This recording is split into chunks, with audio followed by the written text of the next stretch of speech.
Yeah, yeah. We gonna do this right. We gonna do it right now. How y'all doing? All right. Hello. How- Hey, what's How are up? you, Scott? Hey, say Long time hey, no see. world. Hello, Hey, world. world. Hello, world. Yeah, I had to bring Yeah, my man. cans. Uh-oh, you got your devil stick with you, huh? Got your death stick. Yeah. Yeah, man. The death I, stick. No, that's my yeah. saber tooth. Oh, okay, okay. Yeah, I don't do stuff like that. I'm a Christian. I don't smoke. I don't do Get none out of of here, Scott. that. I'm a perfect person. Yeah. Yes. The only bad thing, the only really bad thing I've done is DMT. I've done DMT, Oh, that's and not that's what. bad. Yeah, we need That's to not bad educate at the all. I world. think we all have that in common. Yes, we do. Hey, speaking of that, real quick, did we share the link? Oh no, no, no. Let's start sharing links and getting an audience together. Yeah, get them out there, Scott. Let's get them out there. Hold on. And Yeah, tag, but tag. well, tell the world how have y'all been lately? It's been a while since we've had Sophia on, and this is the first time that Alex is on. And I Yep. know Alex and Sophia really well. In fact, I went out earlier this year and visited and met Alex and Sophia in person for the first time, and had a great time, really great time. Yeah, so we had basically a safari on DMT, right? Mm-hmm. Man, what are you saying, boy? Yeah, it was really nice. And I guess, I mean, I like doing it out in nature, but sometimes I think it requires more of a, like sometimes it needs to be more quiet in a quiet space with less light because Mm-hmm. it's more of a journey within where you go inward more so, you know what I mean? Right. That's really what it is, and it's a very profound experience. I'm It just can be, yes. yeah, I'm I mean, just I've I'm done just it a so lot of times and I didn't always have the same. I mean, there is always like a familiar feeling that's the same, but then the actual experience can be very different each time. right, right. It's but it's what's really interesting about it is everyone shares a common theme, like whether it's the visuals or the feeling itself, just that Right. real deep feeling, Yeah, like the outer body experience, like I've heard everybody say they felt like they left their body. The visuals, like you said, the Mm-hmm. different stages that people experience, like the tunnel, they get stuck in the tunnel or in the waiting room, what they call. And so, like, all those things are generally experienced the same. Mm-hmm. But for me personally, when I do it, each time I do it, it addresses something within myself that I need to know about. You know what I'm saying? Something that's pertaining to me and my psyche or my healing personally. You know what I mean? Right, right. And that's one of the things that about the DMT experience that a lot of people who've never really tried it don't understand is just how profound it is, if that makes sense. Like it's something that's experiential and it's beyond words. The word is called ineffable. So describing it really doesn't do it justice. And that's part of the reason a lot of people kind of conflate the DMT experience with being high or being drunk or something like that. And I think it's Right. much Which is deeper than nothing that. It's like that. nothing like that. Yeah, it's just simply people call it that for lack of a better term. That's right. Yeah, the words Yeah, escape us. yeah, I believe it. They just call it a drug, but it's really not. I mean, I could give my 2 cents what I believe it does, just based on my experience, but I know there is science that uh, says things about it that they have discovered that kind of coincides with my experience. You know what I mean? Mm-hmm. Mm-hmm. What do you get out of it? Like, what are some of the things that you've experienced that were really profound, especially when you first started? And tell us, when did you Well, start? oh yeah, it was pretty much by accident. A friend of mine received a text message from their friend that said, "Hey, I got some DMT. Come do it with me." And I was like, "What? They got DMT? That's crazy." And I personally thought it was something really bad because back in the day when I was a teenager, this girl who was my friend had a boyfriend who did DMT and he passed away. And I believe it was because, he was a heroin addict already and he already had some kind of like physical problems. But I associated it with the DMT and thought it was bad. I was under the impression that it could kill you, like physically. And so I was always scared of it. And it was like a taboo for me to even go in that direction because people would say, yeah, it's like you experience a death. And I would be like, I don't want to die, so I'm not doing this crap. So I had Mm-hmm. this fear associated with it. And it's something that I didn't really want to do. So when he was invited to do DMT, I couldn't talk him out of it. I was like, nah, I don't know about that. You shouldn't do that. But he was like, no, I'm doing it. So I was like, well, if you're going to do it, and I can't talk you out of it, then I'm going to go with you and make sure that you're safe. Right. So that's how it started. And then we met up with them in the park and they passed it around and they passed it to me. And I guess it was kind of like peer pressure or something. Mm. And I was like, yeah, I don't know about this, but I felt like I was put on the spot. You know what I mean? Oh. And so I kind of just did it. And I didn't Mm-hmm. really realize how potent it is. And I really didn't feel anything the first time, the second time, the third time. I believe it was on the third time that all of a sudden it was like I was just ripped out of my body and I was extremely afraid. It was literally like I was dying. Mm-hmm. And the last thing I remember doing is holding my face and saying, "Oh my God, y'all just killed me." That's what I said. So, I mean, initially it can feel really brutal. Okay. Like I'm not even going to sugarcoat that. Mm-hmm. But once that happened, almost immediately afterwards, it was completely different. All of a sudden, I felt this like peace and harmony, like I was one with everything. And I started slowly settling back into my body, and I was in this like floating state. Mm. Like I was almost like I was floating, and everything looked more vivid and colorful. And at that point I was like, wow, this doesn't feel bad, but I didn't really have many thoughts. It was more like the first time was just like wonder and awe, pretty much, Mm. Mm-hmm. and Mm-hmm. that was my first time. And then I couldn't get that out of my mind. And I was like, man, I'm so sorry that I said all this crap about DMT. I feel so stupid.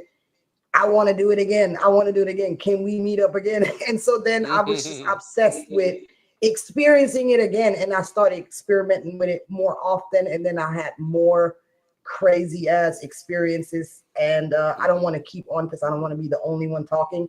So we Yeah. can get Right. back to Alex and see how the hell he started. Well, Yeah, that's what I wanted to find out. Yeah. How did it all start for you, Alex? When did you start experimenting? um, man, I can't even remember exactly what year it was, but it was several years ago, and my my first experience with it, I just felt connected to what I would identify as basically Mother Nature, or like Gaia, if you will. And I did it, and then I was sitting down in like this little beanbag chair or whatever, and then I felt myself as if I was just like dissolving and becoming one with the earth and being embraced by it. And I just felt like this overwhelming sensation of love and, inclusion, and, a kind of protection, like whatever happens, it's going to be okay. I think that is so profound because it's so similar to what I experienced on a different trip. It was almost like being in the womb again. Like this feeling of that you're not separate, you're protected. Right. And this immense feeling of just pure love, no matter who you are, no matter what you are, no matter how you think, this feeling of belonging. I experienced that same thing on a different trip.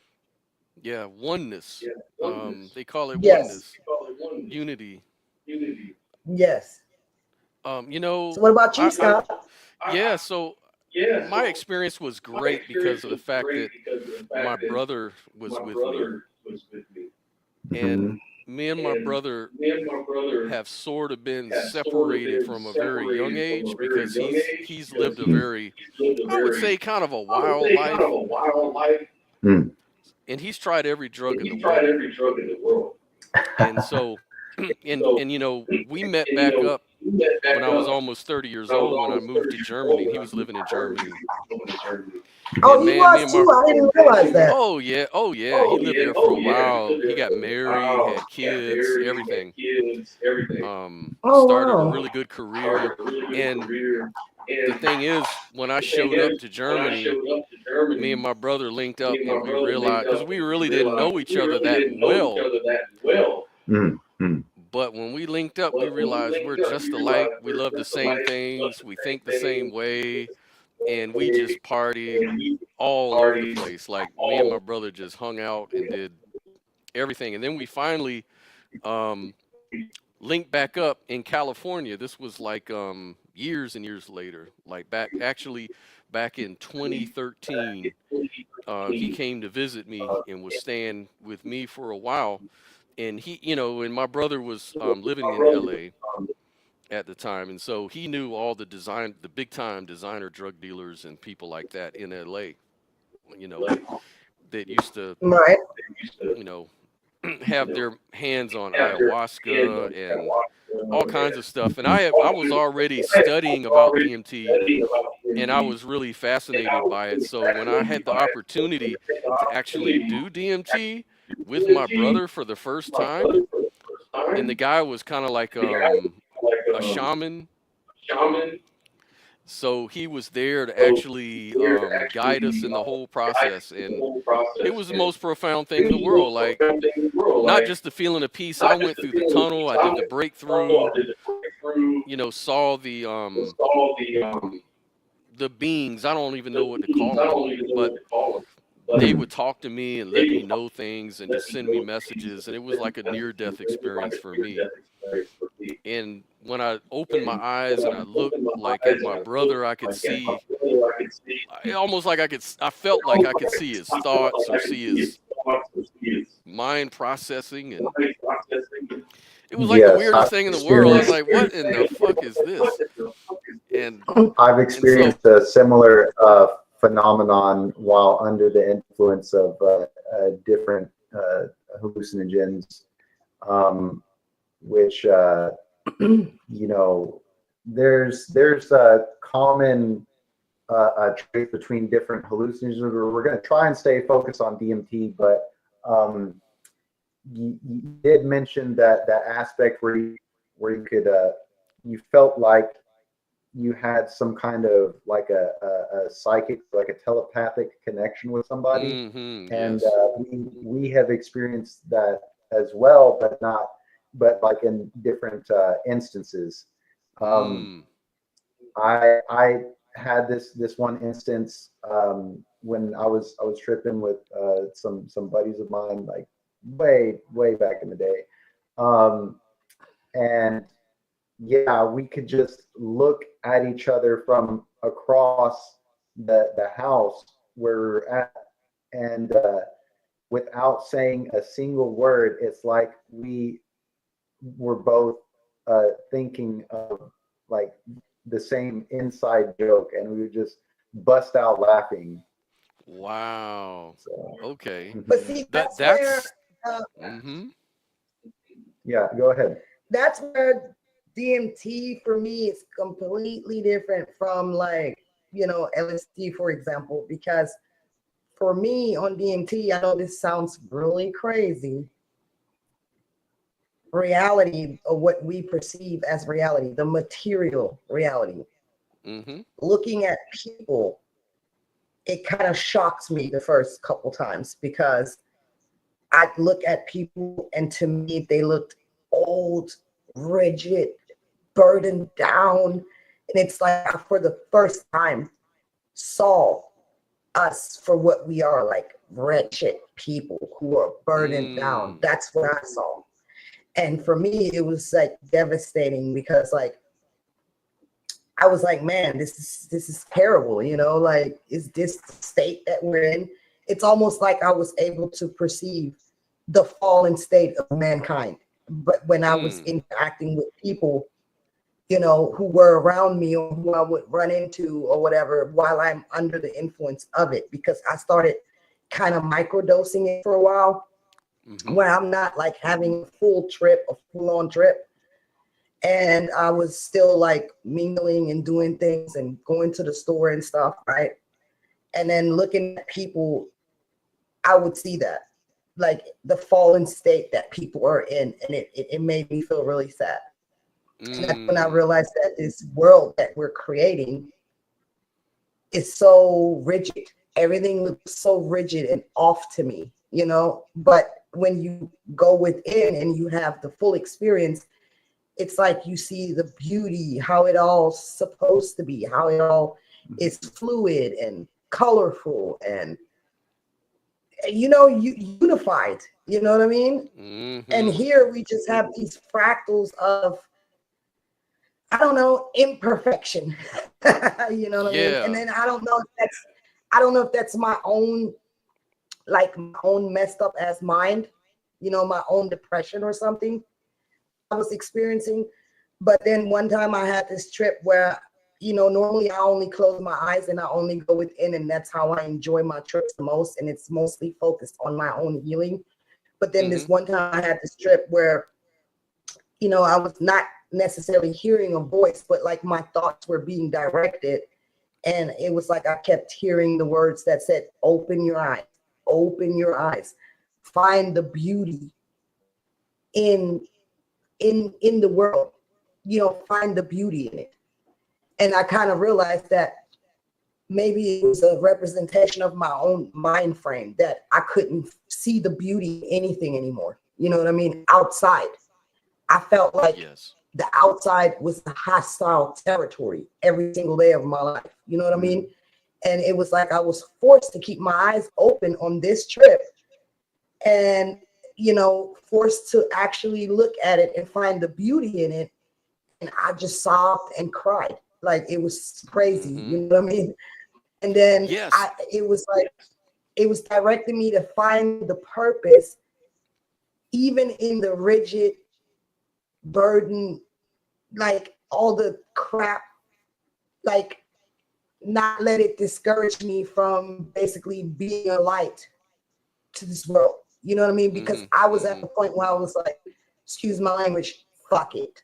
You know? Mm-hmm. Mm. Mm-hmm. So in Mm-hmm. that sense, DMT helped me see things from a different perspective, to still Yes. find the good and the beauty in the pain, in the suffering.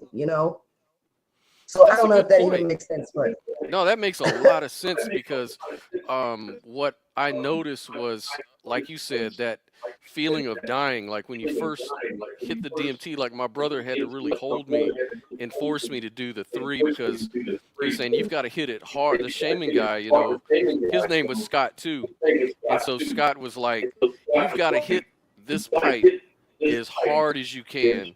And not once, not twice, but 3 times if you're going to do a breakthrough.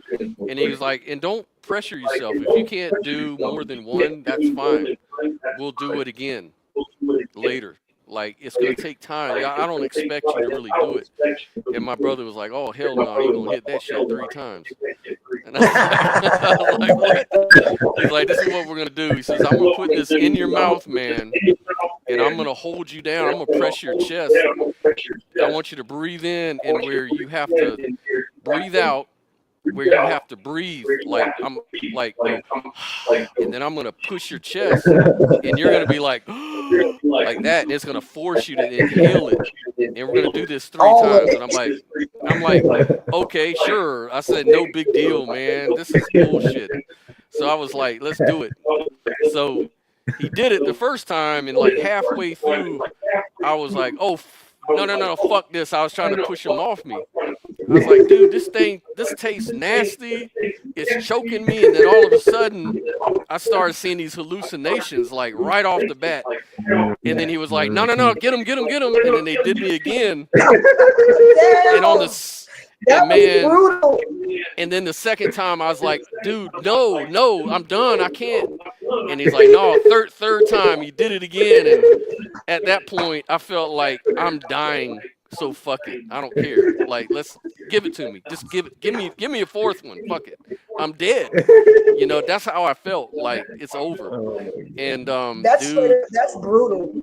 It was brutal, man. I went through the roof. I went through this outer space, man. I got into this tunnel, and we had this really Asian sort of music playing, right? And I was just seeing the visuals of a piano with colors playing the notes along with the music. And I was like flying over top of the keyboard, and I was just flying through a tunnel that was out in space.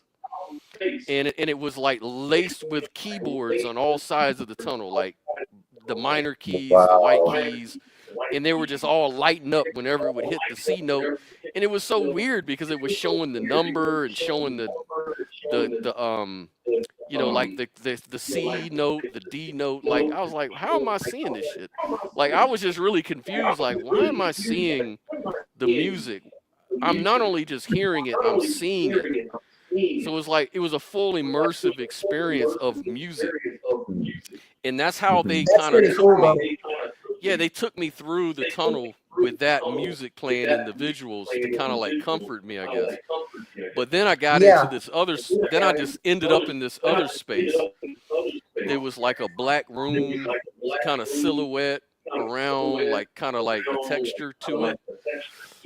And I would open my eyes up from time to time just to see if I could see things for real. Like, I'd open my eyes and look at my brother, and then I could see like his thought processes going on. I was like, what the fuck? And I was looking around, and things were moving, and I was like, whoa. And I closed my eyes it's again. Like everything is alive.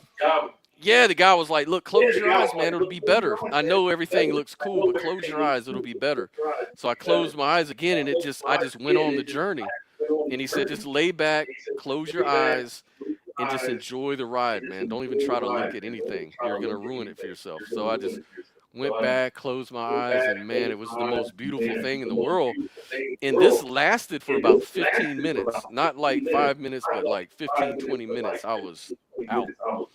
And they But y'all did it in crystal form in a pipe, right? Yep, crystal form in a pipe, and he laced it. He put a little weed in it too to make it more digestible and smokable. Because from what I read, that's the most potent way to do it, the most potent form of it. Yeah, man. And yeah, and you know what I noticed was that feeling of dying was the ego death. And so I could see that there's this the DMT was in a battle with my brain. So now I kind of understood at the time, like, how do you reach this other reality? It's because it kills your brain off. It kills those filters. So now everything becomes unified and you start seeing reality in a whole different context, to where everything's like oneness and love and beauty, and everything I thought about, like all my traumas, it kind of was like a tapestry, like a story, like you had to go through this so that this could happen and that could happen, and it was telling me, in your story is far from over, like you've got a long way to go, man. Like this ain't the end of it. But yeah, it was very No, profound and very spiritual. I had it similar. Like I had one trip. This must have been like the third or the fourth time that I did it. Hmm. And I actually was doing it in my room, and I have these pictures of me and my kids on the wall, like across from me. And I had this inward experience. And then when I started opening my eyes, I had this like laughing attack. And it wasn't because, like how you laugh because you got high or whatever. It was more, I was laughing because it was so ironic to me that I Right. walked around my entire life. But these are the thoughts that I was having.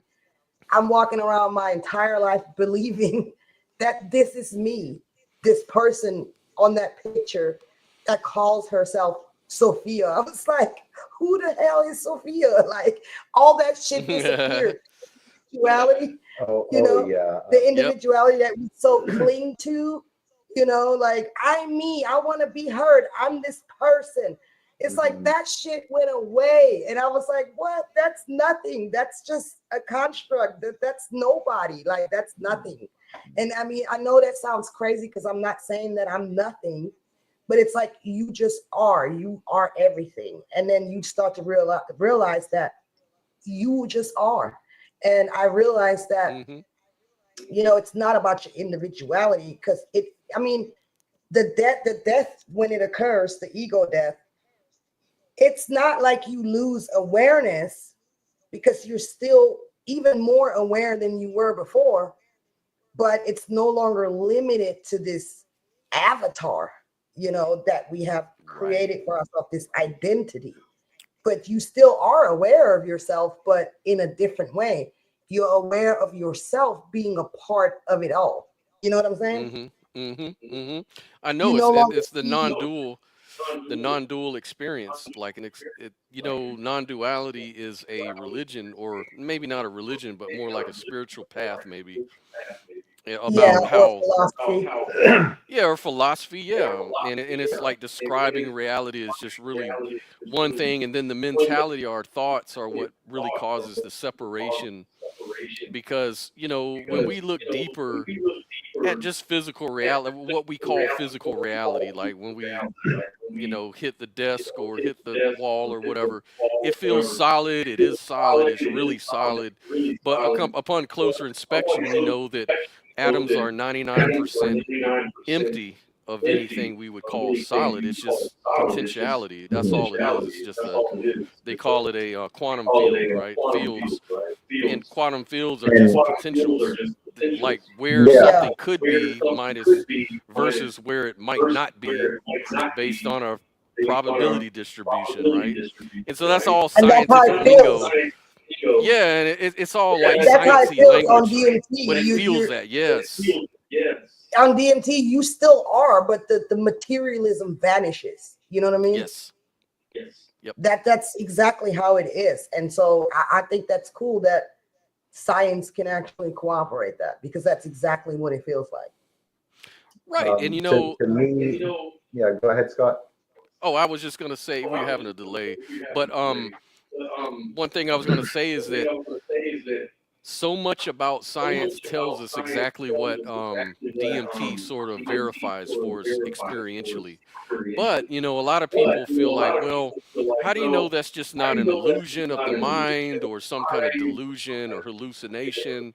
And so, is there a way that we can test it scientifically? Like, is there some sort of way we can do some rigorous, hard nosed science to kind of like verify on the other end that DMT is actually taking you to another quote unquote reality, or letting you see some new information that we can't get otherwise. And I think he can, because the experience is that profound to me that I feel like there's much more to this reality. And DMT is a gateway to kind of see the other part of reality that we don't see normally, you know? And that's like what the guy was talking about in the video that you sent us, that is kind of the prompt for this show that we're doing right now. He was saying,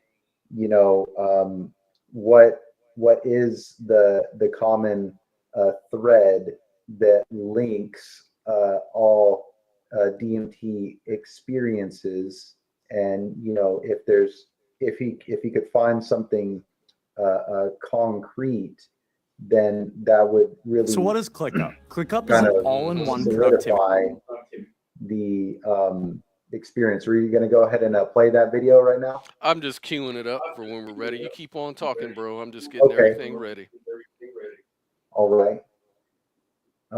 So yeah, I haven't participated in this experiment yet, but I would like to see exactly what it is they're talking about. But I can already kind of to a degree comprehend what they're talking about, because having a DMT experience, it does seem to me to add extra depth, like an extra dimension to one's experience. Yep, I agree. What do you think, Sophia? Well, I would like to add something to that. I be trying to explain this to people who say, well, is there any proof? Could you prove it?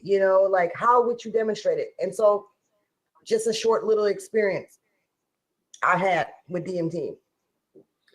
Basically, science can prove that trees give us oxygen, right? Mm-hmm.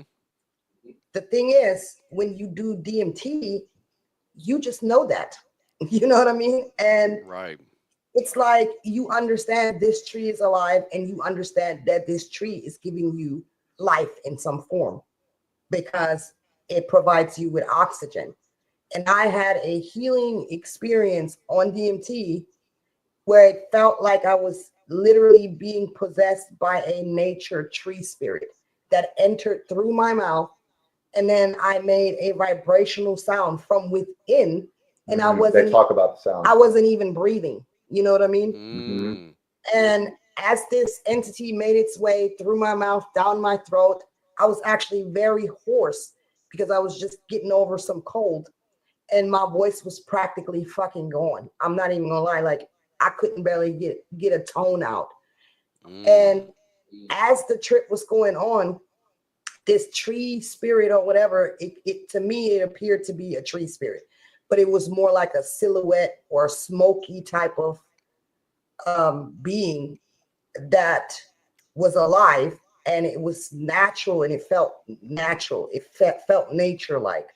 And as this energy was making its way through my throat, I started making sounds, and the sounds varied. It was different vibrational sounds that I was making, and I cannot make those sounds at, like, right now. I can't do it. It was like I was compelled or possessed. And as this was happening, I was like, oh my God, what's happening? The first feeling was kind of fearful. I felt like I was being taken over. But then I realized during the process that I was receiving a full-blown healing of my vocal cords. And then when the whole thing was said and done, I started talking and my voice sounded completely normal. All the scratchiness and the inflammation I had in my throat, I'm telling you, it was freaking gone. And this happened in the process of maybe 3 to 4 minutes, but it felt like a whole hour. Yeah. The way I interpret that is that you're basically sent a healing frequency by the DMT itself, and it's almost like you connected with the energy of the entity of the actual tree because that the it's a DMT bark. came from. It's a tree bark. It's where we get the DMT from. So that would explain that I was actually experiencing the, I don't know, aliveness of that tree. You know what I mean? Like, Right. And you know, a life force. it's kind of like what Alex said. There's interpretations of that experience. Like I know some fundy Christians might say, "Oh, that's just the devil that possessed you." Well, they said that in the Bible when Jesus Christ was healing people, they said, "Oh, he's doing this by the power of the devil." So, you know, it's interesting that you bring up the Bible, because for a while I was like, I know what Jesus is. Jesus is DMT. And hey, So like Moses, the burning bush. Calling it Jesus juice. Yeah, Jesus juice or the burning bush. You know, the acacia tree is supposed to be laced with DMT, and if you burn it, it can cause those effects. And you know, the acacia tree is very, very popular in the Middle East. So when Moses was at the burning bush, perhaps he was under the influence, they say, of the psychedelic. Yeah, DMT. Yes, exactly. And you think about, there's one profound thing about that, where God tells Moses, tell them that I am has sent you. And you know, I am that I am is actually, for me, means two things. Like, for me, I am that I am, number one, you're just restating the logical rule of thought that you can't be and not be at the same time and in the same sense. Right. You either exist or you don't. I am that I am, right? So that's kind of like the law of the excluded middle, you know, the law of no contradiction, rather. So that's the one thing. But then the other thing to that is that I am means what is God's nature? And God's nature is reality. You know, reality exists. You can't have reality and not reality in the same sense and same time, right? Like, things are either real or they're not real. So what God's saying is, I am that I am, so I'm real, you know? Yeah, and it's profound, because that is exactly what almost everybody that does DMT experiences. They come to the conclusion that you just are. Right. There's no longer an individuality. There's just a heightened sense of being. You know what I mean? Mm-hmm. Think about it. If Moses was really, or anybody, let's say Moses in this case was doing DMT, he probably felt that non-duality and attributed the whole thing to God and was like, God just is, man. He is what he is. And he told me that within the experience, you know, he told me that. So I am that I am. And he made it into a story. You know, humans are storytellers. So I'm sure when he came down, or whoever really wrote the Genesis story and Exodus story and all of that stuff, whoever wrote that probably had a DMT experience, created a story out of it, and then over time people just built on top of that shit. That's what makes sense to me. That's just a theory, but yeah, because I think that, you know, the stories are to serve the purpose of being able to relate it to people who haven't had the experience. So you're trying to convey it in some relatable way, something that they can relate to. And so that's pretty much all the Jesus character is, as far as I'm concerned. The Jesus character is just an archetype, but it's a state of consciousness, you know, that's within yourself. And I use this scripture all the time when it comes to Christians. You know, I tell them, what do you think that scripture is about? Where Jesus is laying below the deck, right? And they're on the ship. And then there's this crazy storm, and his disciples freak out and they get afraid. And they're like, Jesus, wake up, help us, you know, the storm. And so then Jesus comes from below the deck, and he's like, be still, you know, just be still, be calm. And all of a sudden the storm subsides. And I tell Christians all the time, that's just simply saying that Jesus is a force that is within every person that has been suppressed to the point where you could say it's been nailed to the cross, right? And we no longer know how to tap into this energy that's within us all. And this energy has to be awakened and come from below the deck, meaning it needs to be, you know, awaken and rise up in yourself, kind of like Kundalini raising your vibration, basically your frequency. So when Jesus comes from below the deck, it doesn't mean some dude was literally sleeping below the deck on some boat. The boat is you, your body, your temple, and the storm are your emotions. And because of your emotions being all over the place, like a storm, it's dragging you here, there, over there. You're full of fear, you're confused. And this Jesus saying, be still, is that energy within you saying, be still, tap into your own power, raise your frequency, calm your emotions. And that's it. That's how you experience so-called God. You know what I mean? Let me ask you this.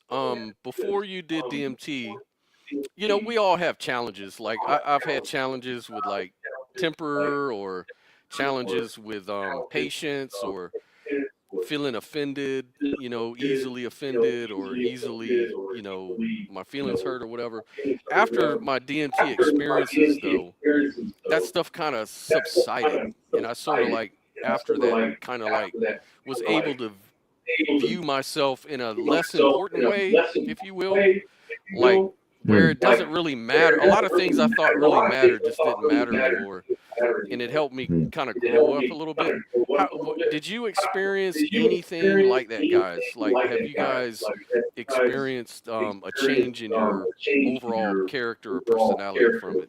I'll let him answer first, because I already did a lot of talking, and then I'll, you know, chime in after you. Well, the best I can say in regards to that is on an experience that I had whenever I was tripping on DMT, and I was outside, and you know, just feeling connected to the nature around me, and being aware of the different forces and the different entities that could be out there, and somewhere they are out there, you know, and some of them might even be considered dangerous to me as a human being, but as a part of the whole of nature, like there is no danger, you know, even though my mortal life as this human being who's called Alex could come to an end, and you know, suppose someday it will, that there is nothing to fear about that, because I am a part of the whole, and you know, the whole of nature is connected to me, and it will continue to go on after this individual experience has ended. Yes, and that's a very mature spiritual pathway, maybe, or thought, because you know, in the Bible, in 1 Corinthians 15:55, you know, the Apostle Paul, he says, "O death, where is thy sting? O grave, where is thy victory?" You know, but thanks to the Lord Jesus Christ, we don't have to fear death anymore. But with DMT, you don't really have to fear death either. You know, like, that's, if it's the one thing that DMT taught me, is that consciousness is infinite.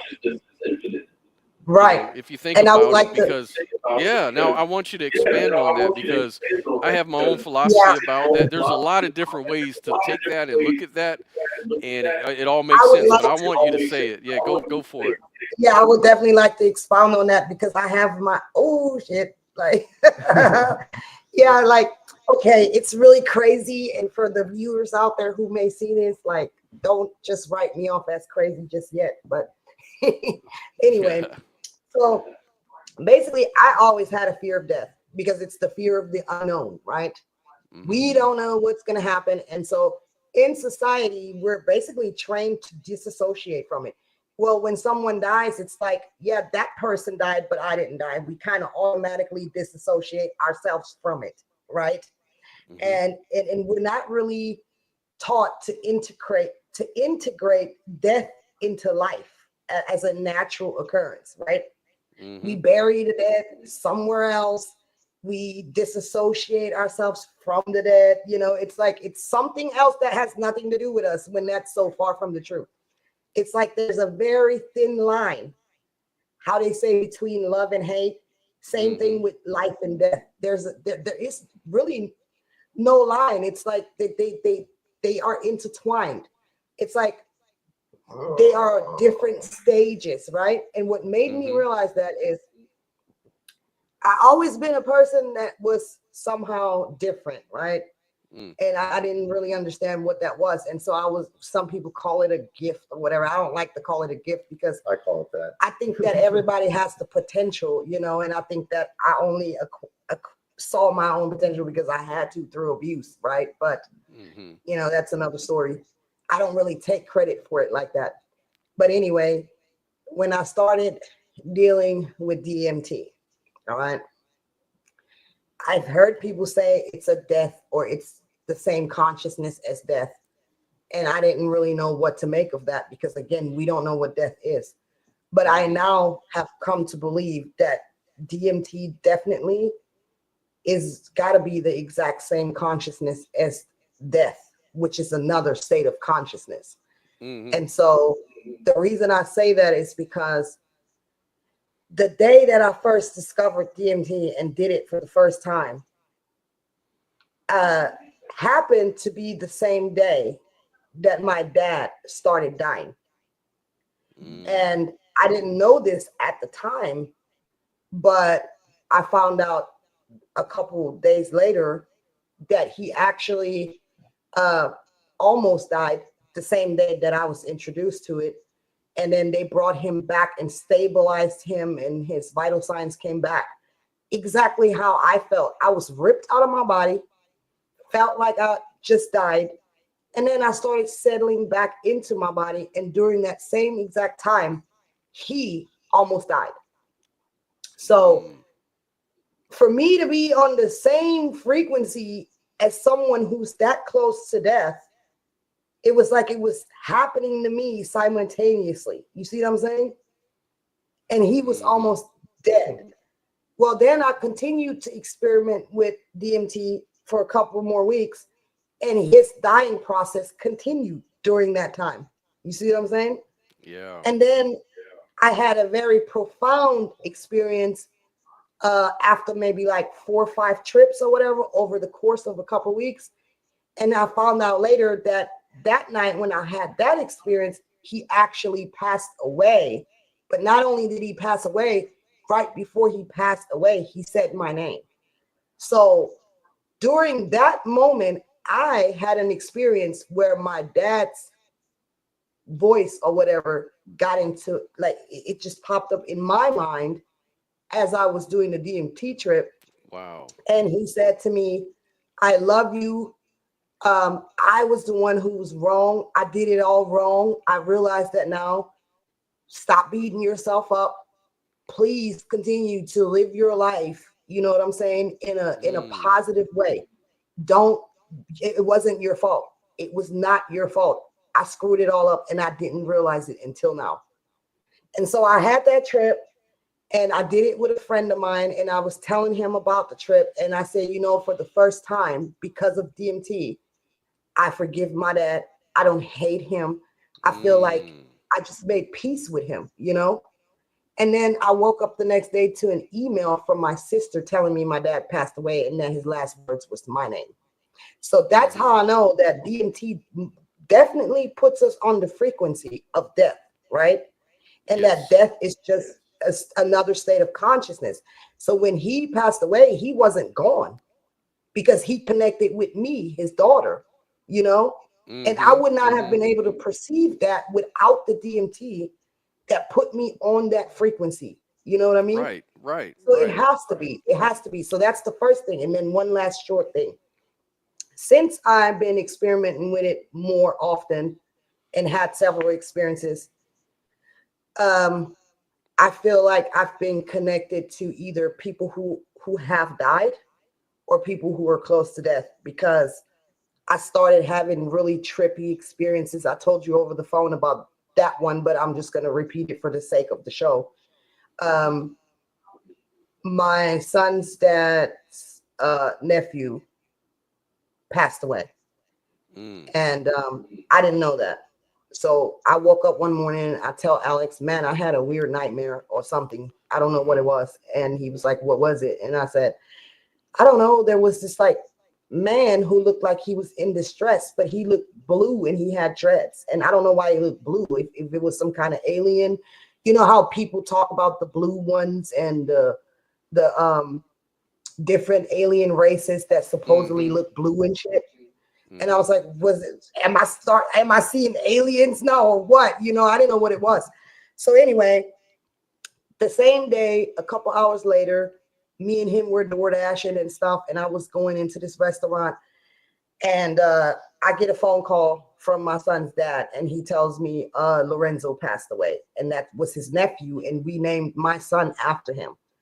So I was like, what? And he's like, yeah, he died in a car wreck. And so here's the trippy part. He died in a car wreck, but not really from the car wreck, because what happened is the car went over the bridge on Halstead in Chicago, fell into the river, and he drowned in the river. And that's how he ended up dying, fighting for his life, drowning. And so that to me feels like I was connected to him while he was fighting for his life, drowning. And it would explain why he was blue, because it's cold as shit in Chicago, and he fell into that cold ass river, which probably turned his skin blue as he was dying and drowning. And that's probably why I saw him blue, you know? And then I had a few more experiences like that, which I'm not going to go into. But that's when I kind of got a little scared. And I was telling Alex, man, what if I open Pandora's box? What if I'm on the threshold of death now? Like I feel like maybe I messed up. Like maybe I've opened my mind too much to it. You know what I mean? Like, you know what I'm saying? I just got a little bit scared, to which he told me, no, it's okay. You've always been like that. You just kind of, the DMT just kind of brought it out more or heightened it or whatever. But so anyway, all that to say, DMT is definitely a tool that can be used to, I guess, familiarize yourself with the state of consciousness that we call death, which could help us realize that it's just a part of life. It's a natural state that we're all going to experience. And it's really nothing to fear, because you don't cease to exist. It's just that you cease to exist as you know. You know what I mean? As you know it to be. Right. That's kind of like the point where I kind of, my realization was sort of the same way. That you're not your ego, you're not your story that you tell of who you are, like your job, your name, your, you know, all the things that make a person, you know. Did I freeze up on you guys? Hold on a second.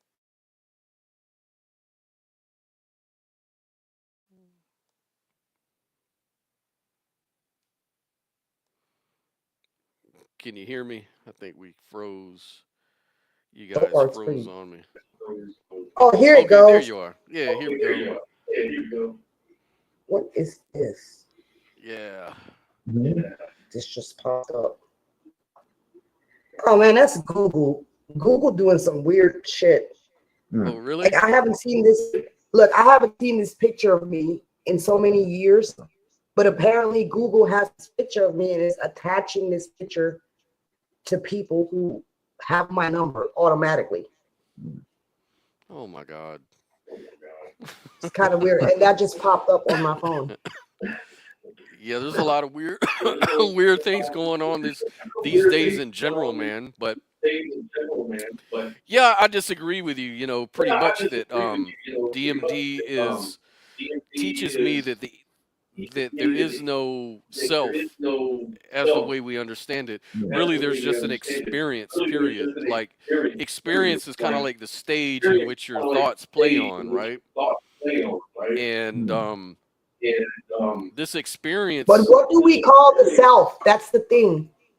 What do we call the self? What do people associate with the self? Do we associate that with self-awareness, or do we associate that with the individual that we've created, this storyline, this character we are in this material realm? What is the self? That's what, that's the question. Because in a way, it's not like you lose your self-awareness, but the self-awareness is not limited to this body, It's because we're onions. Yeah, we're really with many mushrooms. Yes. Yes. And maybe Jesus was a mushroom. Who knows? I think he was. I mean, the thing about it is, because there's different forms of DMT. Yeah. Yeah. 5-DMO, MD, what is it? MEO DMT? Yeah. Ayahuasca is what?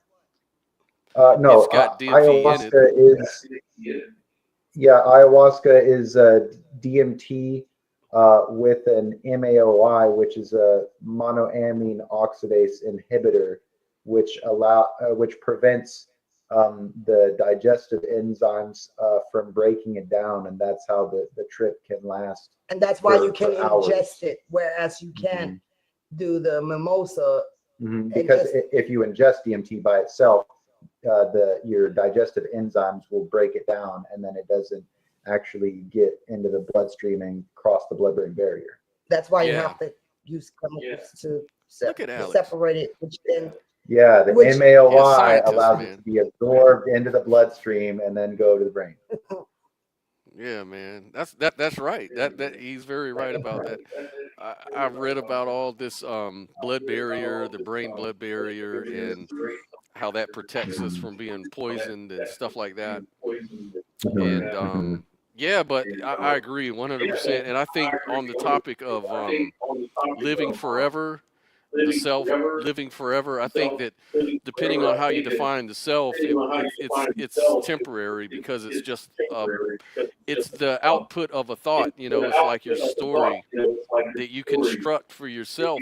But really, what's more profound than the thoughts, because the thoughts can change, but the experience never sort of changes, because you're always observing your thoughts and your opinions and things like that. And it's sort of neutral. It's kind of like the inner observer or the higher self. And it seems like even if you pass away, if this body dies, experience should always exist. If you that's think what like exactly that's.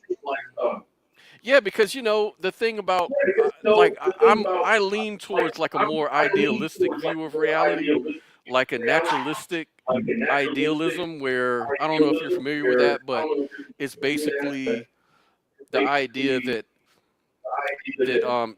experience or consciousness is kind of like a field, like a quantum field, like a potentials, and or maybe a better analogy would be like a lake. You've got a smooth lake, but every once in a while you'll see ripples on the surface of the lake. That's a person's consciousness. So we're a process of the overall universal consciousness that's going on, and we're just a ripple. But once we die, supposedly, we go back to that lake again. It's kind of like a whirlpool. You know how a whirlpool is made up of water. That's kind of how the Hindus see it. The Hindus see it like that you're just a drop added to the ocean. Yes, exactly. Those sort of analogies kind of fit, kind of like a whirlpool is a process in the water, just like a person's thinking is a process in consciousness, Yeah, it's, what it reminds me of? I don't know if y'all ever heard the story of the frog, but it's a it's a Buddhist story that was actually in the book of the, I think it's called the Book of the Dead or Book of Death or something like that. The Hindu Buddhist Book of Death. But it's about the frog being in the well, and that's kind of how I see this material experience that we're having. It's so limited, and that's what I was trying to tell Alex earlier today. Why people call it a matrix, because like it's like someone dictating to us how to see reality based on how they constructed it, based on their own perspective of reality, and we're all kind of forced to live within that and function within that according to that the rules within it. But it's very limiting because that's called the it's actually very limiting because it's like living in the mind of someone else's idea of reality, and that's kind of what's going on with the whole two-party system and the two sides fighting over pretty much the same shit in different ways. But it's all to keep us all contained in this rigid way of being, as if the only thing that's real is this set of rules within this matrix. And that reminds me of the story of the frog. The frog is in a well, and this other frog gets washed up on the shore and falls into the well. And so that frog's like, good God, you've been in here all your life? Like, what are you doing? Do you know there's a whole ocean out there? Like, what? And the frog's like, what are you talking about? This is all there is, He's like, what? You tripping? This is it. This is life. And he's like, no, that's not, no, you wrong. He's just flabbergasted at the fact that this frog ain't never seen shit else. He thinks this is it. So he's like, nah, man, you need to come on. I need to bring you with me. I got to show you the ocean. There's like so much shit out there, man. And he's like, come on. So he takes the frog with him. They both climb out of the well. And sadly, take a guess what happens. Yeah, he drowns. Yeah, he did. So the poor frog climbs out. He sees the fucking ocean. His mind is so overwhelmed. His mind is literally blown and he explodes. Wow. So what's the moral of the story here? Yeah. And then too, it's even deeper, like into a metaphysical or ontological point of view, like with the Ruliad, like you're saying, it's kind of like our reality is observer based. So reality depends on the kind of observers we are. So if we're the kind of observers that use echolocation to get around the world, then that's going to be reality for us. It's going to be full of sounds and bouncing sounds, and that's how we navigate. And like bats, their Ruliad is based on how they perceive reality. And so our limitations come into play too. So we see reality in our own limitations as well. And that forms the gospel truth of what reality is supposed to be for us based on our limited observations. But that doesn't mean it's the whole story. That doesn't mean it's even the truth. In fact, we have evolutionary game theory that'll tell you that we don't evolve to see truth. We evolve to survive. We evolve to know how to traverse the world, not to know what quantum mechanics is or to know what the cosmology of the world or whatever. These are constructs we created. They're stories we create to make sense of the world. In fact, I wrote a little thesis this week about reality. So I'd like to share that with us. Let me see if I've got something on that. But y'all go ahead. I'm going to pull this up. If you want to add something to that. Well, see, I just I figured that we were gonna get talking about ontology, which that's basically what we had planned to talk about in this show. And there's different schools of thought of ontology, but the basics of it just the philosophical study of the nature of being. Yeah. Which is the what nature we're of doing. what We're is. discussing discussion. We're discussing the nature of reality, pretty much. And Pretty the much, insights that man. we can potentially gain from doing things like DMT. But yeah, I just think that what really needs to be reiterated is how disgusting it is that the government cracks down on mind expanders the way it does.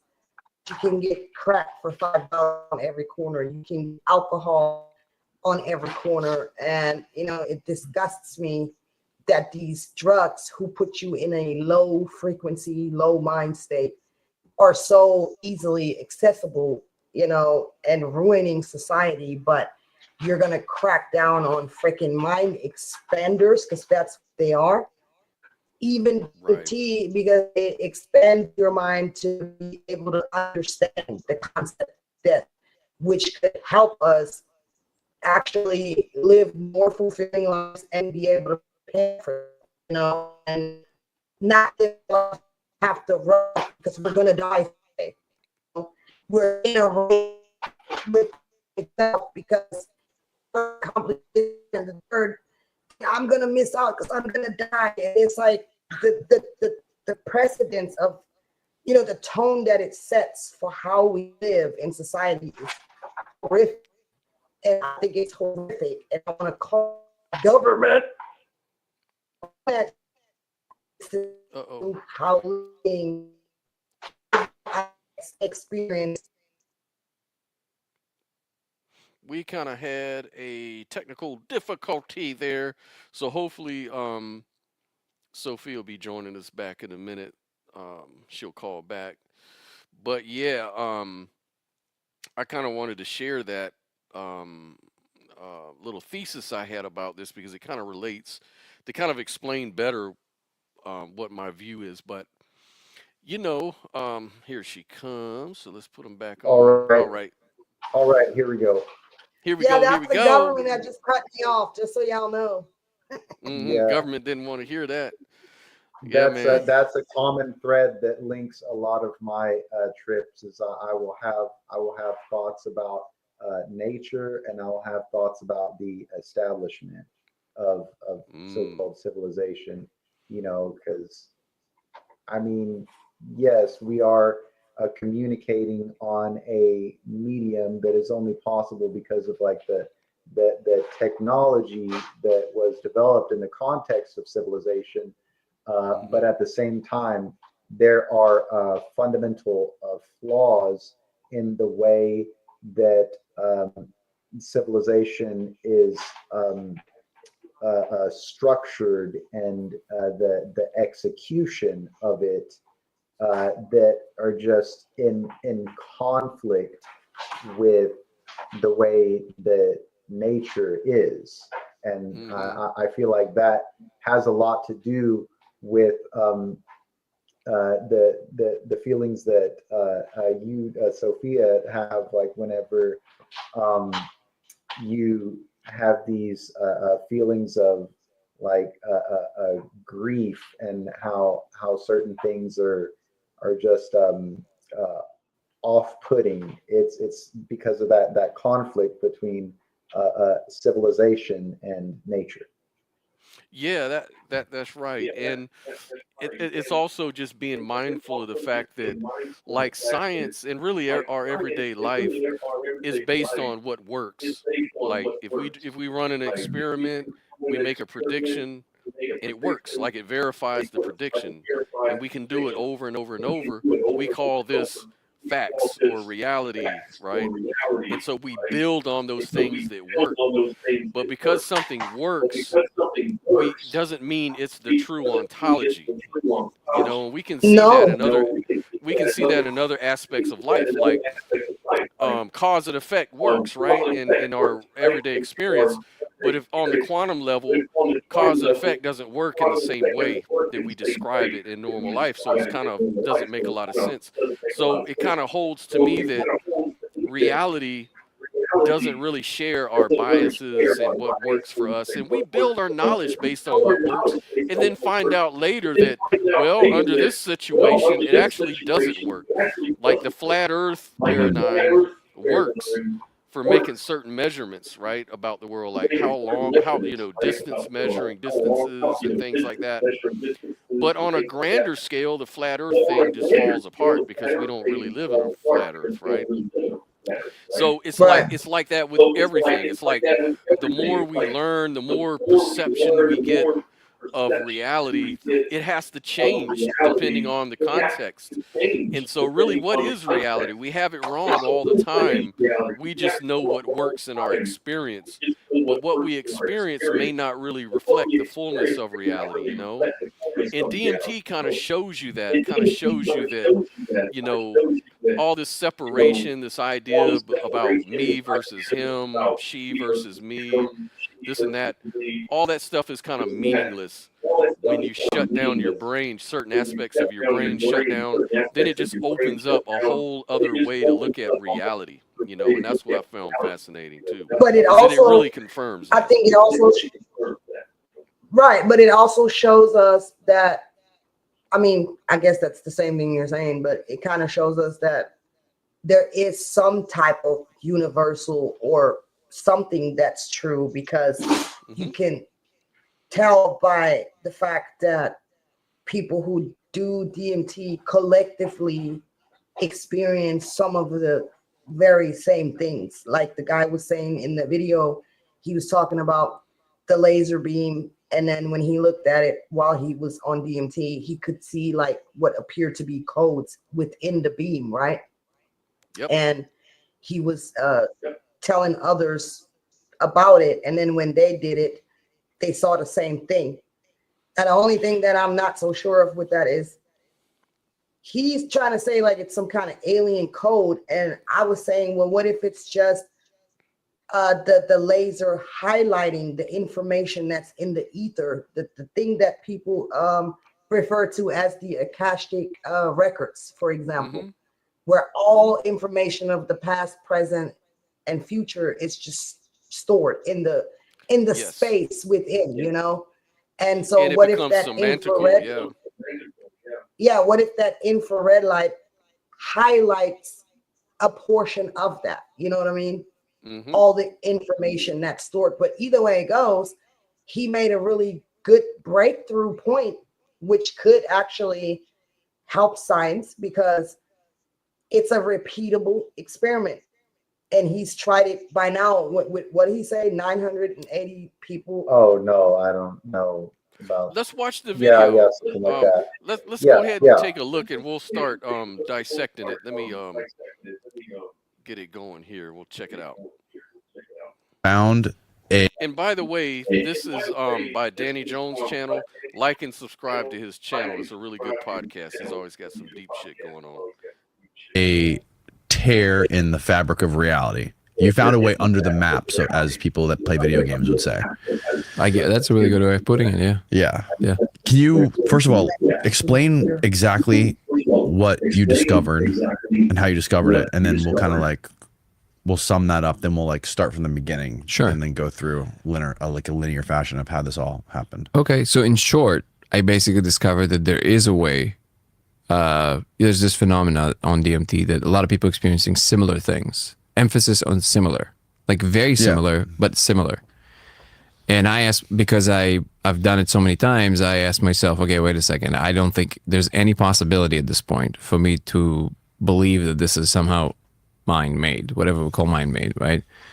And then I asked myself, okay, well, if the space is real, is there anything we can do to prove that it's real? And one of the first things that came to mind is like, well, if we can find something that is exactly the same in that space for everybody, that puts us in a good place to start talking about it. Like a repeatable experiment. Well, repeatable experiment would be the thing that would show you that it's the same. I'm saying, yeah, can we find that one thing in some way that is the same for everybody? That was the thought. It took me years to figure it out, and we can talk about the details of how I figured it out at the end. But this one component, which essentially is what I discovered, if you project a diffracted laser on the surface, which just means a band of a laser, just like the thing that scans barcodes in a supermarket, and you smoke DMT, you will see code running in the surface that you're projecting the laser on. It's football season, and you know what that means.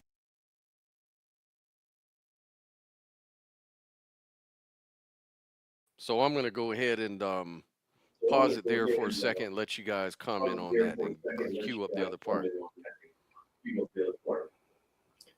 Well, like I said, we haven't really got around to performing this experiment ourselves, but we're very eager to perform it. I reckon we could get us a laser and some device to refract it so we can test it and see what we experience. But yeah, I would like to, experience that firsthand. Absolutely, absolutely. So I'm going to go ahead and play this other part here and mute us because we're kind of echoing. The video's echoing. So Now, I had this thought after 45 minutes after smoking DMT. I did not smoke anymore. In that instance, everything flashed white. I didn't smoke anymore. I don't even know how that's possible. Everything just flashed white, pow, like everything. And I heard whispers all over the room. It's like, oh, he's paying attention. What do we say?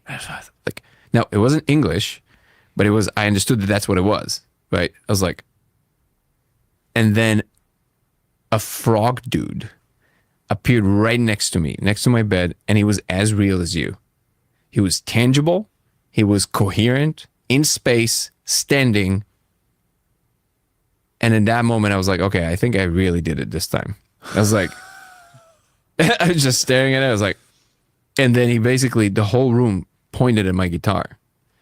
And I was like, oh, they want to communicate to like music theory or whatever. I'm like, I'm just practicing. I don't know anything about that. They're like, just go to the guitar. So got up, went to the guitar, pick up the guitar. He disappears from one side of the room and appears right next to me, like in the speed of light, just like right next to me. And then he puts his frog fingers where I'm supposed to strum and, do the chords. Yeah. And he's like, do this. And I was like, and I'm trying to follow and I'm I'm still like all shaken up. Yeah.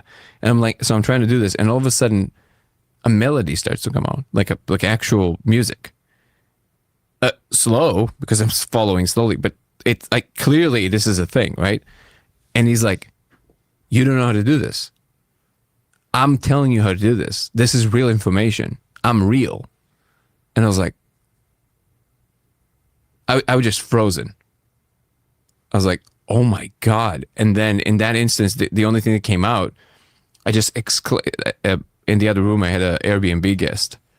I was renting out the other room. It was a PhD postdoc, because I lived right next to UCLA, from Italy. His name was Marco. And I just exclaimed his name because I was just like, Marco! And it was like 2 a.m. So luckily he didn't get up, because I always say, like, what would I tell him? That a frog dude from another dimension taught me how to play the guitar, right? So yeah, that's kind of funny. Dude saw a frog. Maybe it's that same frog you were talking about, Sophia. I know, right? Everybody's seeing this damn frog. So to me, it just sounds like he experienced some kind of entity. But again, like, I don't know, like, I believe that entities can just represent archetypes within ourselves or aspects of the single mind that we haven't experienced yet. Like DMT kind of is like a gateway to other perspectives or dimensions. And to me, it doesn't really matter if there are such things as aliens or not, because at the end of the day, I believe in the single mind and everything is a fractal of the single mind. So it don't matter what exists, it's all a part of it. You know what I mean? Yeah, and how we define alien, like, at least an alien is a being, another intelligent being. I mean, in all fairness, like angels and demons would be aliens in that sense. Yeah. Like whatever you call and it, it's just, whatever we're going to call it. Saying, yeah, all it says, all an alien really is a stranger to a certain environment, right? Right. That's all. So if we are stumbling around in the dark in this material reality, in a way, we're all strangers to this environment, right? Exactly. And it doesn't necessarily have to be a little green man with antennas. It can be any, beyond our imagination. It could be something from another dimension. The beings could be just inside our carpets, inside our molecules, inside of our brain. Like, you never know how life and alien life comes. Like, what forms do it come in? It's So like we don't know, Courtney, man. here's We just who. limit ourselves. Well, I do want to add something to that though, real quick. Mhm. Like, I have like seen from my perspective, right? This is all like my own perspective. I'm not pushing this on anybody because, I'm a mystic and I only talk about my experience. Mhm. But I have seen people's true form, and even though they're human, their true form may look like a snake to me. Mhm. And it's not that this person actually physically is a snake, but this person may have the characteristics of a snake. You know what I mean? Right. And I've Right. seen this and heard this a lot, where people talk about reptilians and the reptilian brain, which is about the brain stem that's underdeveloped before we had all the different parts of the brain.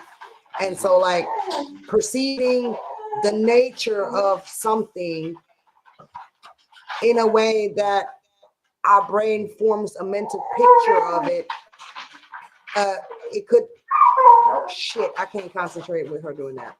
Hold on, Scott. Yeah, I'm gonna mute you and just make a few comments in the meantime. Yeah, so I agree. Like, and aliens come in many forms, and so you know, we don't even know how to define life actually. And then intelligence, like we're starting to realize that all intelligence is actually collective intelligence. So, we're made up of all this bacteria and molecules and trillions of parts that make us who we are. Each of these little parts are kind of sentient and intelligent in their own right. They may not be aware of what we're aware of. They're doing their own little job, protecting their own lives and communities, but they do it within our body. And all of that stuff together accumulates and creates this one conscious, streaming, unified consciousness ego we call ourself. And it's all made up though of all these little separate trillions and trillions of little intelligent pieces of us, matter that's intelligent and energy. And these would be alien to us. They're kind of the alien beings within us.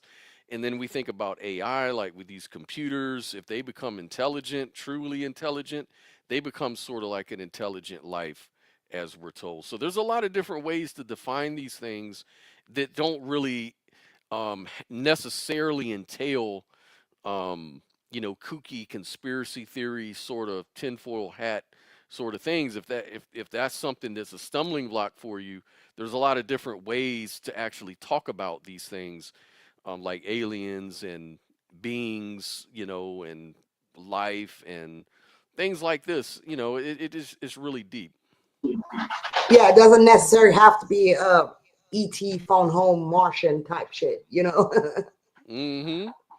So I'm going to go ahead and play the rest of this because good question is, how do scientists react to these findings? So I have some friends who are scientists, and they all unanimously, separately, told me you need to remove this from your story. Even the people who saw the code, scientists who saw is like, you really need to remove this part from your story because it hurts your The spray paint part? The spray paint part, Okay. and this whole thing whole that number. I'm telling you right now. Okay. Right? They say it makes you it immediately makes you tune you out. Like it's automatic, and I get it. Yep. And it is even correct to do in accordance to the way we do things in science. Right. It has to be repeatable. I have to understand every step of the way of what you've done. And I need to be able to repeat it exactly this way. And I need to be able to extrapolate something universal from it. In other words, you have to explain to me why you think that these specific numbers mean anything. Do you have some kind of a reason to follow these numbers? Like, what is the function behind the fact that you think that these numbers represent something, right? What is the theory behind it? Unless you have that, you just sound like an insane person. And I agree. However, what seems to be the case, and I only much later realized this, is because I think that we understand everything this way. It's just that we usually take the credit for it. So what I mean by that is that we have a set of intuitions that then lands on a particular concreteness of what we understand about the world. But so you have to have a set of understandings first of like certain things, and then you make extra conjectures on top of that. And he was like, well, what works? This works, this works, this works. You do a lot of guesswork, and then you have a way to test for a particular set of the guessworks that you come up with. So there's one branch that seems to be promising, and then you follow that branch and you test it in the most rigorous ways you can possibly think of. And if something checks out, most of the time nothing checks out. That's how it works. When something checks out, you're like, great. Okay, I'll follow. And then you build on top of that. The fact that something checked out told you that this was the correct direction. But the whole time you were following a thread that was not random, but it was something that you were basically conjuring all the time. You're like, well, what can it mean? There's like this infinite possibility pool, right? Yeah. And when we dial it into a more a narrower and narrower channel of guesswork, we call that science. You know what I'm saying? So the difference between a rule of thumb, which is like, I know that when I build a door with this kind of arc without measuring the door, and then you try and like align it as much as possible, and eventually it works. You're like, that's a rule of thumb. You're like, well, I kind of know when it looks like kind of like this. Okay. It works, right? And then you can even, you can teach your son this, and then that's basically what an expert back in the day was before we had measurements, right? You just kind of like, well, I know, I have a feeling that this should work, and then your experience of that door with that arc exactly like that is, right? When we discovered calculations and mathematics and how you measure angles and all that stuff, it stopped being guesswork. It stopped being a rule of thumb. It became more scientific because you can put numbers on it. Okay, so that's really the only difference. It's a major difference, but that's the only difference. Notice that, what people repeat, which is like the double helix of the DNA, even I think it was the first Intel chip that we figured out how to do the exact engineering of the way that the chip is constructed. All of this came in one case a dream, the other case is an LSD trip, and this happens all the time. People get these eureka moments out of nowhere, right? And they already have a set of experience, a set of expertise, on top of which this now eureka moment comes on top of, and they're like, okay, I get it, right? Yeah, that's an interesting point. What do you think?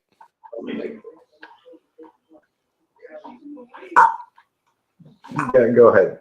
when you did your I feel like we all kind of are sort of like scientists in our own little way, because we all try stuff, and like even the mystical thing, you go off and you build on your experience.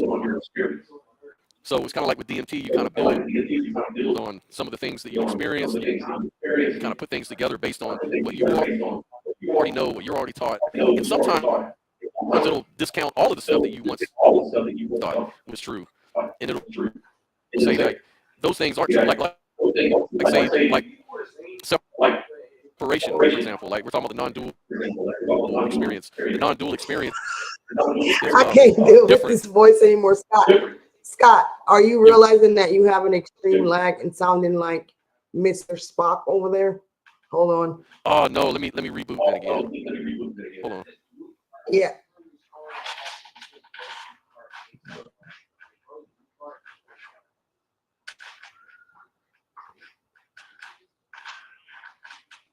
Because that was bad. I couldn't understand him at all. All right, Is that a little better? No, it might have something to do with our speaker, or no, that is not the speaker. That's straight up the robot voice going on. I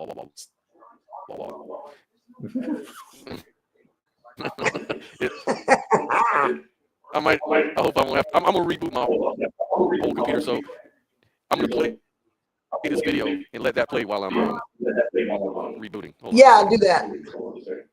Okay. Let me just represent the wonderful feature presentation. This shit sounds funny as shit. So this is important because the reason that I can't remove this from the story is because that's the truth about what put me on the path of searching for that thing. And if I remove this part of the story, I'm lying. Okay. See what I mean? Yeah. Yeah. Mm-hmm. So, and this is a very important clarification, because I think that ultimately what matters if something actually checks out. And because if it would lead to nothing, we wouldn't be here talking about this. And I would just go, just keep living my regular life. But because I followed this exact way of trying to do things, that's what eventually led me to the laser. And it does put me in a little bit of a hot seat because, again, it's like, it's not clear why this works. If I have to give it my best guess is that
Oh, there he is.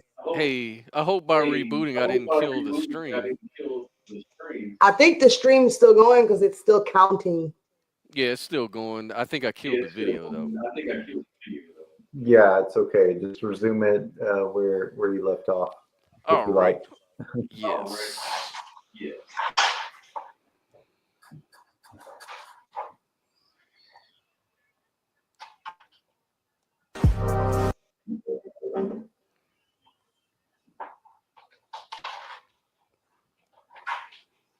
A tear in the fabric of reality. You found a way under the map, so as people that play video games. we're doing it, we're playing. Mm-hmm. We reach at the end of this like crazy funnel, whatever that was, we reach these conclusions, which is it's supposed to be diffracted light, supposed to be 650 nanometers. Don't know what that means, just order a laser. Cool. Okay. Can't find a laser, only in China, because it's COVID, ironically. Yeah. And it took it like 3 months to get to us because of COVID, right? Everything was backed up. Got to me eventually. And also the only laser I could get is the ones that you have to kind of like wire and do all that stuff. You Right. couldn't just get a laser pointer. It was nothing like this. Well, this is essentially the same laser inside of the box. It's just that we already put the circuit and everything inside. Okay. Yeah, but this is what I was... If I show you the original models, they were hilarious. They were like, just look so janky and crazy. So anyways, I ordered this laser. There you go. That's what it is. This look at the original beam, how wide it was. Oh, wow. See? And this is kind of like this is what it looked like. You had to get this, you had to like solder this thing. I try to put like a microscope lens on top of it. I kept playing with all kinds of ideas for it. This is like a really wild one. They make those ones at Home Depot you can get for people that are like trying to cut stuff. You can't use that. No, most of them are too powerful and they are too narrow and you don't have a way to make it wider. So it's too concentrated, you're not going to see anything. Okay. Yeah. Interesting. Oh, by the way, I don't want to waste any time on the podcast, but I really want to show you how wild the 42 was. So I don't even know if you will understand what's going on here, but this is me sitting in. And this is where he kind of goes, and I kind of got lost on this part too. He kind of goes into this 42, seeing this number all the time, and like, but the point being that he's trying to come up with a way to actually test for the DMT experience and what it really means deep down. I think it's a good step in the right direction, but whether that's really proving what it's actually proving, I'm not really sure. Now, it says on the video that it proves we live in a simulation and stuff like that, but I don't know. What do you mean, not necessarily. It could simply mean that light carries information. Yeah, right. Like there's other explanations. I mean, an infrared light is still light, right? Mm-hmm. And you know, have you ever heard of synesthesia? Mm-mm. I have. Yes, that's a very interesting condition. Certain people are born where they don't really what's the best way to put it? So like when they look at buildings, they see numbers. If they Mm. look at trees or other objects, they see numbers and they're like coordinates. And they understand things in terms of numbers. Or some people see music. Like there was this Yeah, it's one, kind of like what yeah, happens to you on LSD. On LSD, you start to basically perceive things completely different. Like you could smell, sound, and taste yes. things. Like your senses get like crossed up or something. Yeah, maybe DMT is affecting your brain in such a way that makes us all sort of synesthetic in a way. Perhaps that's what's really going on, like in some ways. Well, the way that I think it is, if the word is synesthetic, I don't know. I'm kind of I dumb to don't that know. kind of stuff, I'm making honestly. it up. But the way I was, the way, the way that I was trying to explain it to Alex earlier was like, okay, we know that within your own psyche, we have what we call conscious and subconscious, right? And we know Hmm. that the subconscious mind constantly interacts with the conscious mind, even if we're not conscious of it, right? And I said, you know, there are people who know how that works because they play on that. They understand how our subconscious works. And they understand that the subconscious mind is more important than your conscious mind because it can be influenced without you being consciously aware of it. Because it's kind of like what I like to call it like a hidden camera that's Hmm. always watching and always recording, even though we're not consciously aware of it. Oh So, yeah. what the Bible refers to as God being omnipotent and omnipresent and all that, The it's that omni-god. part of you, the subconscious mind that's always present at all times. And so, I believe that DMT or any kind of mind expanders, they help us perceive the more hidden parts to reality or the Right. underlying reality. Like the subatomic realm, there is a subconscious mind that we're like just a microcosm of the macrocosm. And that's where the whole Kemetic theology comes in with as above, so below, as within, so without. To me, that's what that means. We're just fractals experiencing this on a smaller scale, but that's it universally applies. So I think that mind expanders just help us tap into the what we call the unseen hidden world, you know? And Like the even upper the layers Jesus, of the hierarchy. yeah, because even the Jesus character said, you know, it's not about the world that we see with our eyes, it's about the unseen world. Because that world is where everything comes from. And it's that world that constantly interacts with us, even if we're not aware of it. That's why they're able to like flash things in front of our eyes for a split second. And the next thing you know, you're going to buy that shit and you don't even know Yeah. why. You Oh yeah, know, yeah, yeah, yeah. The subliminal unconscious messaging and stuff. drivers, yeah, subliminal message, yeah. I'm gonna read this Yeah. So synesthesia definition. So it says synesthesia is a perceptual phenomenon where stimulation of one sense or cognitive pathway causes an involuntary experience in another sense or cognitive pathway. For example, someone with synesthesia might experience colors when they read letters or numbers, or taste food when they hear a word. That's pretty wild if you think about it. what I was saying about DMT, I mean LSD.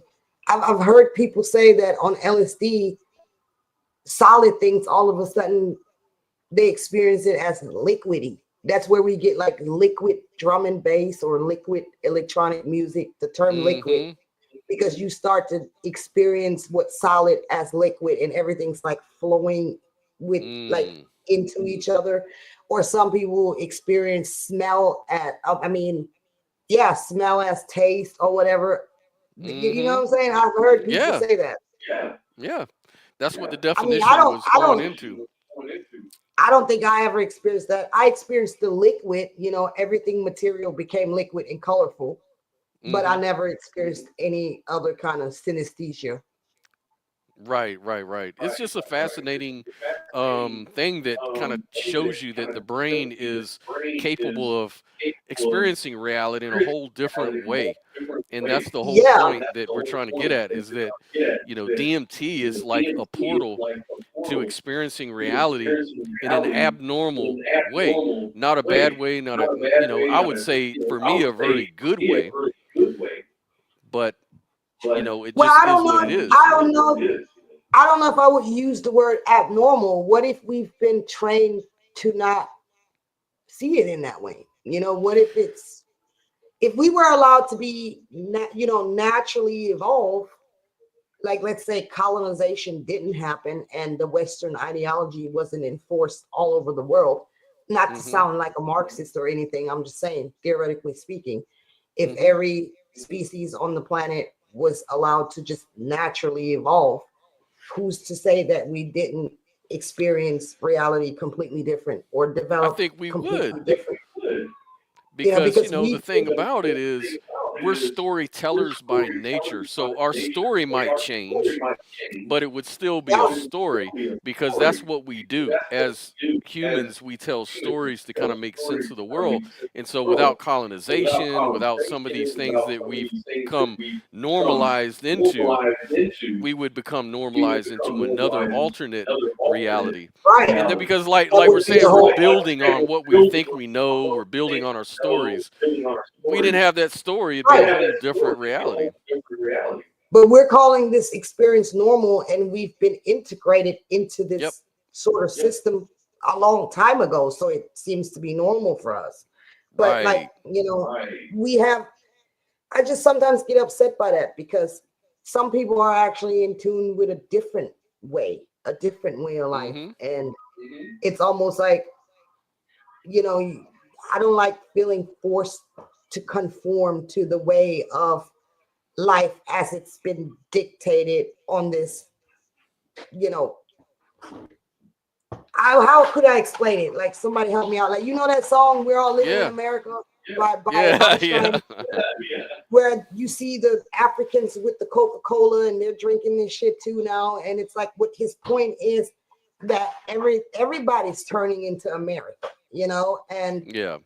some people just ain't down with conforming to the ways that are dictated to us as normal, because people are starting to see that some of that shit ain't normal. It's fucking us up. Like, I hate to say it like that, but people, what really kind of makes life not as enjoyable as it could be, let's put it that way, is that you've got, even within America, you've got different people that understand reality differently, and everybody's taken their personal story and trying to impose it on everybody else. Like, you've got these very Christian people, they're like, well, when you talk about spirituality, whatever you're talking about is bullshit, because it's all about my religion, how my religion understands spirituality.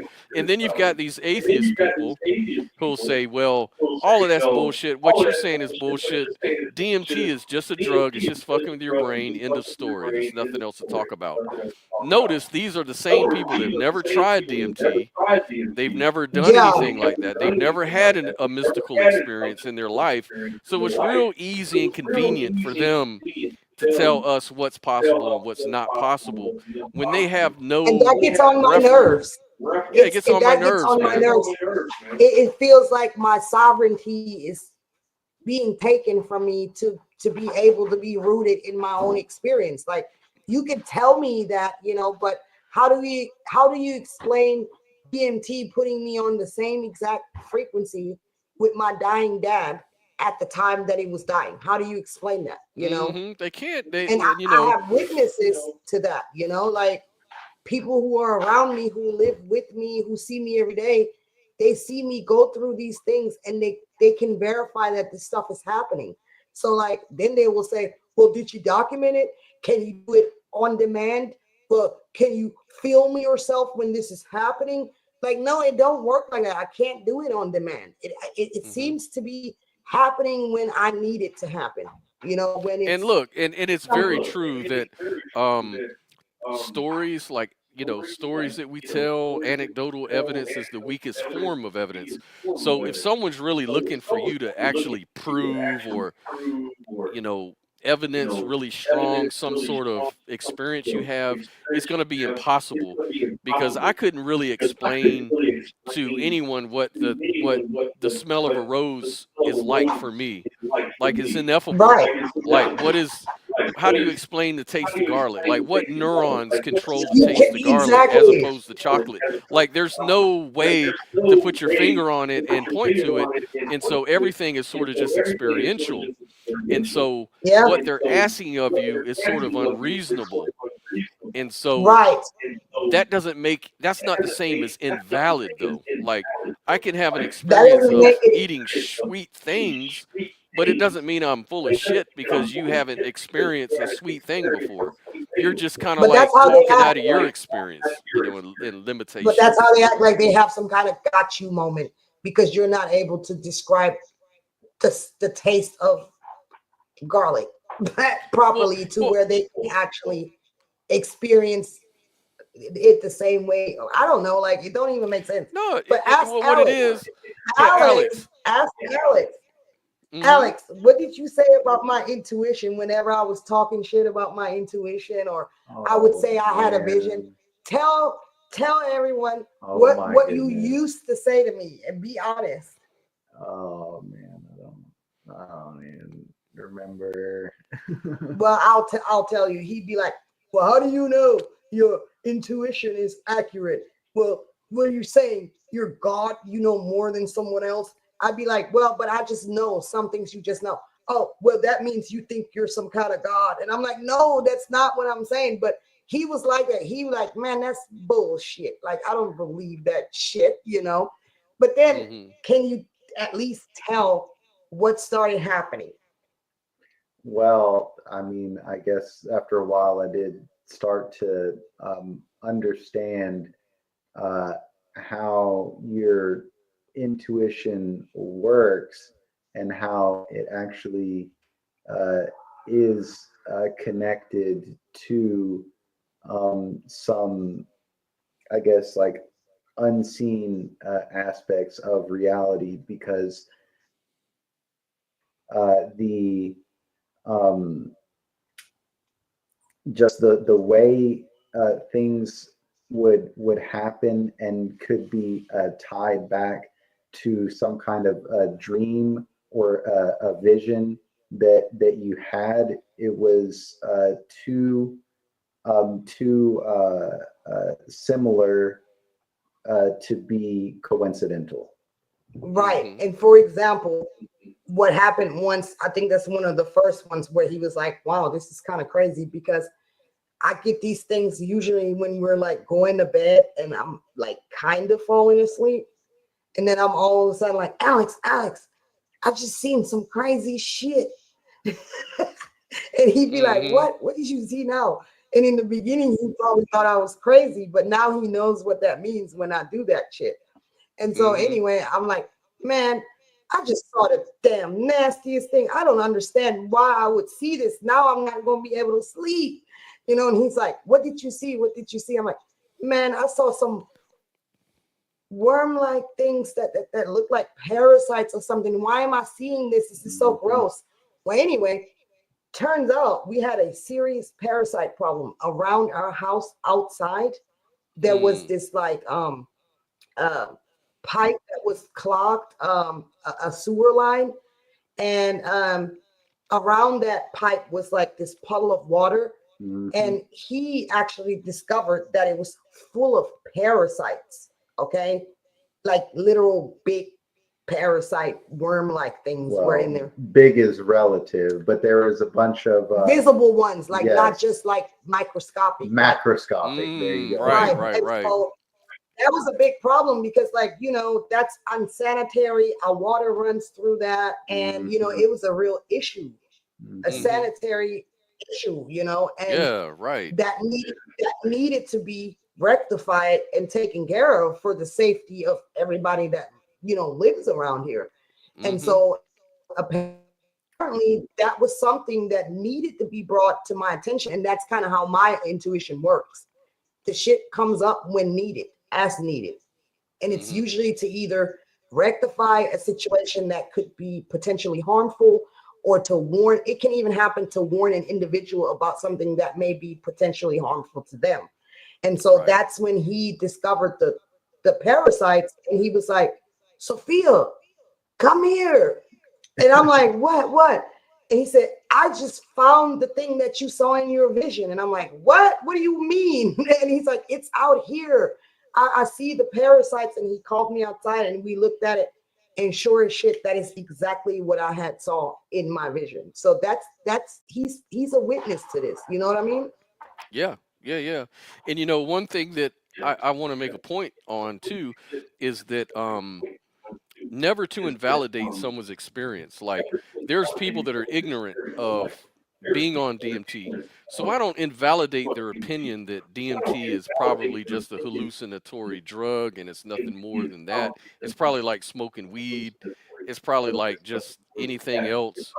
You know, they don't know. They have no idea. So I wouldn't expect anybody to just believe what I'm saying or believe what other people are saying. And they're valid. It's okay. But I always say that, you know, unless you really experience something for yourself, just admit that you only have an opinion. And it's an opinion not based on your Right. That's experience. all it It's an is. opinion. It's just an opinion based on what you've been told or something that you're kind of connecting because of your life experience. You've never had that experience. And so for you, there can't be anything to it, you know. But that's how I look at things like that. Yeah. But Admit it's an I opinion. don't get upset at people like that anymore. Yeah, I don't really get upset at people like that anymore, because at the end of the day, I kind of feel sad for people like that sometimes, because it's like Yep. they really think they're doing themselves some kind of good service, or somehow they're above other people because they refuse to believe you. And it's like, you're not hurting nobody but yourself. Like you could literally open your mind to things like that, and you could maybe possibly experience it for yourself. But now you just limited yourself so severely to it by trying to be dismissive of others and putting others down and calling them crazy and whatnot and invalidate their experience. How did that actually assist you in some way other than that keep you stuck in your own belief that you are somehow superior because you hold the truth? You're just And you know, delusional, it's and I'm like, delusional, sad. and you know, yeah, it's Sucks to sad. be you. And I just let them have it. You know, it's like I don't like to take things away from people. If you need to believe that people who have mystical experiences are full of shit, then have at it. I really don't want to be mad at you because of that or have any kind of feeling. I'm not going to let you affect me one way or the other about it. I'm just going to say, I understand Right, but it's how just you crazy feel. to me. What's crazy to me though is that how they get mad at you for having those experiences. Why are you getting so mad? Because they call you being, you know, irrational, and it's people like you that make the world fucked up because you guys have beliefs of leprechauns and fairies and that Yeah, kind of I shit that made the makes the world world so fucked fucked up. up. Alex, I made the world so fucked up by discovering that this disgusting ass complex has a parasite problem that could possibly infect little kids that are out there playing and shit. So yeah, damn my intuition, for trying to rectify a fucking problem that would literally affect people very badly. Right. Or Fuck they'll my say, intuition. well, your intuition happened to be right this time, but the greater evil that you're doing is you're telling people it's okay to believe in your imagination over reality. So they'll always come up with some kind of way to discount your experience. And you know, they'll never acknowledge the positivity of it all. Like the fact that you said you know, when you did DMT, you became a different person. You know, you kind of forgave your dad. It helped you in so many meaningful ways in your life. That's a positive, regardless of what you might think about it. it's still a positive, and they should go ahead and just admit that part at least. You know, right? How is it harming anyone? The way we measure, okay, so the way that we make decisions, right, is based on cause and effect mostly, right? We evaluate if the outcome is going to be destructive or if the outcome is in some way adding to our life, right? So that's how we decide what's right or wrong, right? More so than morality, because we're not going to do something that's destructive to yourself or society, right? So that's how we judge if something's good or bad. So if the outcome is good, if, like, let's say some drug addict did DMT and all of a sudden he no longer feels the need to do drugs, then why not advocate for that thing? You know? right. Right. And then we start talking If about it has a definitions healing of effect, reality. And there's a way you can call reality as things that work and things that have an effect, a lasting long effect. So is it real that DMT is effective? Is it a valid thing to use as medicine? I would say yes, because of my own experience and others around the world. There's a consensus around it. And even other states are starting to legalize psychedelics like mushrooms and microdosing and things of that nature. So even science understands the benefits of that, of meditation, things that used to be considered, strictly religious things. People are now starting to understand that it has practicality, it has practical results, and that's realistic. Those are real things. So I would say that it's all real.